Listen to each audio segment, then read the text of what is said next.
Tape l'étape, on est tombé complètement amoureux de ce jeu de cartes qui retrace une course de vélo.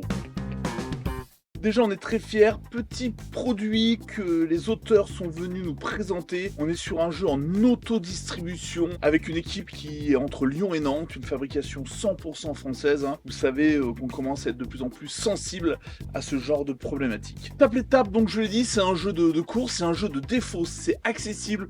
Honnêtement, un enfant de 6 ans s'en sort. On va avoir 3 types d'étapes dans le jeu de base, les étapes de montagne, les étapes de plaine, les étapes de descente. Si je prends une étape de montagne, c'est simple, je vais monter. Donc mes cartes étant numérotées de 1 à 12, je vais devoir jouer mes cartes de 1 à 12.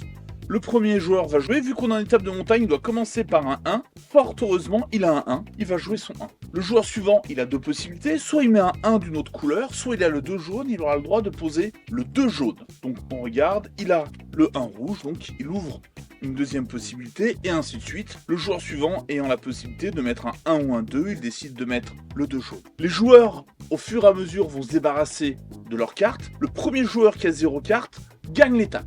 Si on joue une partie qu'on appelle une partie sprint, c'est la fin du jeu, il a gagné. Si on joue une partie endurance, on va jouer plusieurs manches, ce qui vous permettra de faire un Dauphiné libéré ou une Vuelta. Et on va marquer des secondes de pénalité. Si par exemple le premier joueur, à la fin de la partie, il lui reste ces 3 cartes-là, vous voyez, 30 secondes, 10 secondes, 10 secondes, il va avoir 50 secondes de retard au classement général. On remarque que les cartes 12 sont des pénalités de 30 secondes, alors que les petites cartes sont des pénalités de 10 secondes. Ainsi, dans une étape de montagne, il est possible d'accuser un retard très important, le côté un peu simulationniste du jeu. A l'inverse, dans les étapes de descente, on va aller du 12 vers le 1, donc même si on perd, il risque de nous rester que des petites cartes, donc des écarts au niveau du classement général peu importants. Les étapes de plaine, on commence avec un 6, ce qui fait que ce sera très facile pour l'ensemble des joueurs de se débarrasser de l'ensemble de ces cartes.